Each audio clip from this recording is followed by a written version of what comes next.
जय भारत साथियों, जीवन दर्शन यात्रा के दौरान आज हम जिवली ग्राम सभा में उपस्थित हैं और ये आजमगढ़ में है। और आप इधर थोड़ा कैमरा करिए। आपके सामने सम्राट अशोक महान द्वारा निर्मित ओजस्वी विचारों से लैस ये सम्राट अशोक की लाट है और इस ग्राम सभा में ये बनवाई गई है। तो ग्राम सभा में सभी लोगों ने मिल करके, भारत सरकार इसमें सपोर्ट नहीं कर रही है, ध्यान रखिएगा। ये राष्ट्रीय आपका प्रतीक है और ये राष्ट्रीय प्रतीक में भारत सरकार का कोई सपोर्ट नहीं होता है, लेकिन गांव वाले इतने ज़्यादा राष्ट्रीयवादी विचारधारा से प्रभावित हैं और या उस विचारधारा को मानते हैं कि इन लोगों ने मिल करके 10-10, 5-5 रुपये लगा करके इस लाट का निर्माण किया है। तो हम जानना चाहेंगे कि सर ये प्रेरणा कहाँ से मिली। सर अपना परिचय बताइए थोड़ा सा। हमारा नाम सत्यनारायण मौर्य है। अच्छा, मैं हिंडाल्को रेणुकूट में सर्विस करता था। अच्छा, बहुत खूब। और वहाँ से लगभग 78 से हाँ, हम मौर्य परिवार और इस समाज सेवा में लगे हुए हैं। हाँ। तो ये जो लाट यहाँ पे बनी हुई है जी, ये लाट यहाँ बनाने का क्या उद्देश्य है?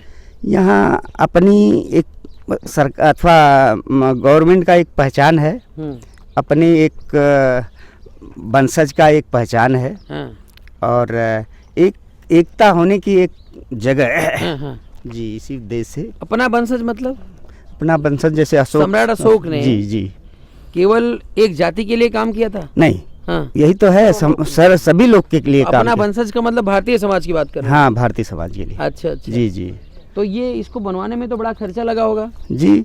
तो कैसे ये पूरा किए हैं आप? अपने सैलरीज दे करके? नहीं, यहाँ से जन लोगों का विचार था है। और उसके लगा करके खड़ा किया गया। तो आपको लगता नहीं है बनाने का काम भारत सरकार का है? अब भारत सरकार तो मिटा रही है। भारत सरकार मिटा रही है जी। इसका क्या कारण है? अब हम निर्बल हो रहे हैं और क्या। आप निर्बल हो रहे हैं? जी, यही कारण। भारत सरकार को इससे नफरत क्यों है? क्योंकि अगर ये रहेगा तो संविधान रहेगा। संविधान रहेगा तो मानवता रहेगा। और मानवता रहेगा तो उनका जो क्या कहते हैं षड्यंत्रकारी विचारधारा वो नहीं चलेगी। जी। मतलब इसलिए वो मिटाना चाहते हैं। जी। चलिए ठीक है। तो नरेंद्र मोदी जी से आप कैसे खुश हैं? आजकल बढ़िया राम राज चल रहा है। नहीं, हम तो पहले से ही नाराज हैं। पहले से नाराज है? खुश हैं? नहीं, हम पहले से नाराज हैं। कोड नहीं दिए थे? नहीं दिए थे? बिल्कुल नहीं दे। आगे भी नहीं देंगे? आगे भी नहीं देंगे। ऐसा क्या है? अपना एक विचार है। मैंने सुना कि सम्राट बीजेपी मतलब नरेंद्र मोदी एक प्रियदर्शी जो है प्रधानमंत्री हैं। होंगे लोग, लेकिन हमारा सिद्धांत जो है, हम अपने सिद्धांत पर है। आपके सिद्धांत पे? जी। आपके सिद्धांत में मोदी नहीं चल रहे हैं? नहीं चल रहे हैं। क्या सिद्धांत आपका? बस ये अथवा संविधान के तहत जो भी है जन कल्याण हो और लोगों में एक अच्छी अथवा बने, इसीलिए है। तो आप अगर प्रधानमंत्री बन जाते जन कल्याण में सबसे पहला काम क्या करते हैं? हाँ, इसमें क्या आप पढ़े लिखे हैं ना? जी, बहुत ज़्यादा नहीं। कितना? बस junior high school. Junior high school. बहुत पढ़े। चाय बेचे कभी जिंदगी में? चाय हम तो सब्जी पैदा करते हैं, मूली बेचे हैं। नहीं, मैं कह रहा हूँ चाय बेचे हैं कहीं? नहीं। तो मोदी से तो बहुत आगे हैं, है कि नहीं? बताइए मुझे। नहीं है। तो प्रधानमंत्री मान लेते हैं आपको बना दिया जाए। जी। सबसे पहले आप क्या करेंगे? कौन सी बीमारी को सबसे पहले खत्म करेंगे? यहाँ जो मनुवादी व्यवस्था हो। मनुवादी? जी। अच्छा, उसी सबसे पहले खत्म कर देंगे? पहले ही खत्म करेंगे। क्या है मनुवादी व्यवस्था? बोलिए फ्रैंकली बोलिए। अरे जो अच्छाई हो तो बतानी पड़ेगी ना देश के अंदर। ठीक है, मनुवादी व्यवस्था जो यानी हम जन कल्याण हो वो व्यवस्था होनी चाहिए। आप बोलना नहीं चाहते हैं? आप डरते हैं? नहीं, डरते। सम्राट अशोक के वंशज आप डरते हैं? नहीं, डरते नहीं। अभी हम उधर जो है कमला सिंह से मिलकर वो तो एकदम गुर्राते हैं। जी। तो आप वहीं बगल में रहते हैं, आप थोड़ा संकोच कर रहे हैं। ये अनुभव नहीं है इतना। अच्छा। जी। मनुवादी व्यवस्था का मतलब गैर बराबरी वाली व्यवस्था, यही है ना? जी। ऊंच नीच भेदभाव। तो भैया आप अपना परिचय बताएं थोड़ा सा। रामभुवन मौर्य। हाँ, माननीय यदुनाथ मौर्य। अच्छा, जिवली से। पिताजी का नाम? यदुनाथ। अच्छा। क्या काम करते हैं? यही सर जो है खेती गृहस्थी है, अपना घर द्वार सब देखते हुए। सर ने लाट के बारे में काफ़ी कुछ बता दिया जी। तो आप मुझे ये बताइए कि ये लाट जरूरी क्यों है? ये सर लाट जरूरी इसलिए है कि ये भारत का जो है राष्ट्रीय प्रतीक चिन्ह है आज हमारे देश तो से भारत से इतना प्यार है आपको? जी जी वो क्यों भाई, नरेंद्र मोदी को तो प्यार नहीं है, आपको क्यों इतना प्यार है? अरे है सर, वो तो अच्छी अच्छी बातें बोल करके प्रधानमंत्री बन गए हाँ। और आप सबको नसीहत दे रहे हैं कि भाई पहले तो रोजगार देंगे, ये देंगे, वो देंगे। अब सबको कहते हैं पकौड़ा बेचिए आप लोग भी जो है। और उनका स्टेटमेंट सुनेंगे तो मैं देश को बेचने नहीं दूंगा। प्रधानमंत्री को इतनी चिंता नहीं है तो आप कमाओ खाओ, आप क्यों परेशान हो रहे हो? परेशानी इसलिए है कि सर जो हर मतलब जो ये जातिवादी व्यवस्था हम लोग बांट करके सबको प्रताड़ित किया जा रहा है, सताया जा रहा है, सबको एक समान नजरिए से नहीं देखा जा रहा है। दुर्व्यवस्था हो रही है इस देश में, ऐसा देश थोड़ी चलता है।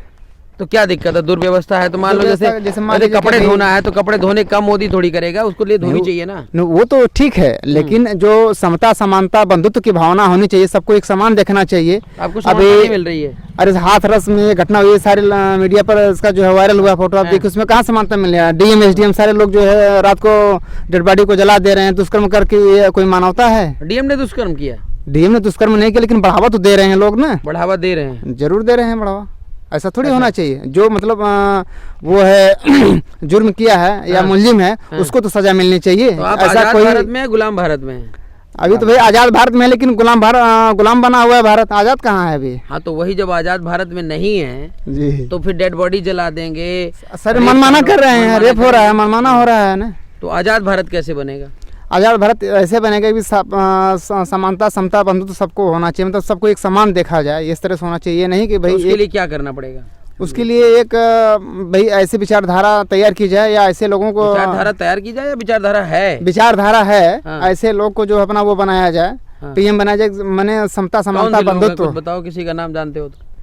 भाई जो इस विचारधारा समता समानता की विचारधारा हो। जो में आप भी आते हैं साहब, आप नहीं बनना चाहोगे पीएम? नहीं सर, हम शर्माने वाली कौन सी बात? शर्माने वाली बात नहीं है। और दूल्हा शर्माता है ये वाली बात है। हाँ, दूल्हा शर्माता रहता है कि वो अकेले बारात में अकेला अलग कैसे है। तो प्रधानमंत्री आप नहीं बनना चाहोगे?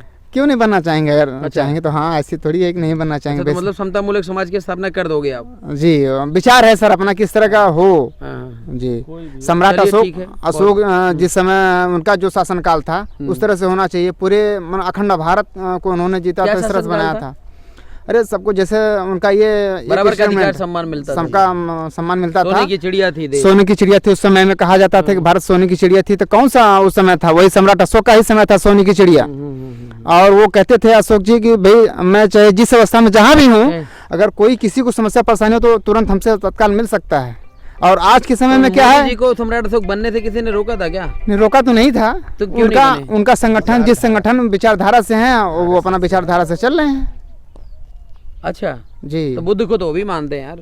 मानते तो नहीं है, मानते हैं, लेकिन जैसे जब बाहर से विदेशी लोग आएंगे, जैसे विदेश का कोई जैसे डोनाल्ड ट्रंप वगैरह लोग आए तो बुद्ध जी की प्रतिमा के आगे ले जाएंगे, सबको वो दिखाए कि नहीं है हम बौद्धिस्ट राज हैं। अच्छा। और भारत में जाएंगे तो हम वो कहेंगे कि हम विश्व गुरु के देश से आए हैं टाइप से। जैसे जी जो है पंखा बेचना है जी, तो नकली पंखा को बेचने वाला बहुत बढ़िया बेच लेता, कहता भैया एकदम आजकल नया माल आया है और सबसे ज्यादा परफॉर्मेंस देता है। एक बार हमारे साथ हुआ था ऐसे। हम देखते हैं सर कि वो आते हैं तो बुद्ध जी की प्रतिमा देकर के सम्मान किया जाएगा।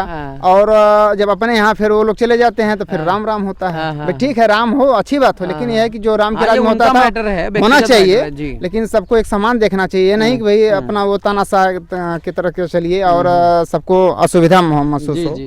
तो इस तरह से। चलिए, बहुत बहुत धन्यवाद भैया। अपना थोड़ा परिचय बताइएगा मुझे। Ramvilas Maurya, son of Devnarayan Maurya. जी जी जी। ग्राम जीवली, पोस्ट जीवली। अच्छा अच्छा, बर्दा। तो बताएं, आप जो है आप बिजनेस करते हैं? जी सर। तो खैर ये बातें तो यहाँ लाट के बारे में बता चुके हैं जी। आप मुझे ये बताइए कि जो आपका बिजनेस व्यापार चल रहा है, अभी ये जो कोरोना आया है, कोरोना। हाँ कोरोना, इससे मतलब कितना आप मजे में रहे हैं? बहुत नुकसान हुआ था। जीएसटी में नुकसान हुआ, इसके बाद इसमें नुकसान हुआ। जीएसटी में नुकसान होता है? हाँ, जीएसटी जब लगी थी जीएसटी में बहुत नुकसान हुआ। उसके बाद कोरोना में भी नुकसान हुआ है। तो टैक्स नहीं देते थे, अब टैक्स देना पड़ रहा है क्या? इसलिए टैक्स देना पड़ रहा है, हर लेखा जोखा करना पड़ रहा है मोदी के राज में। पहले नहीं देना पड़ता था?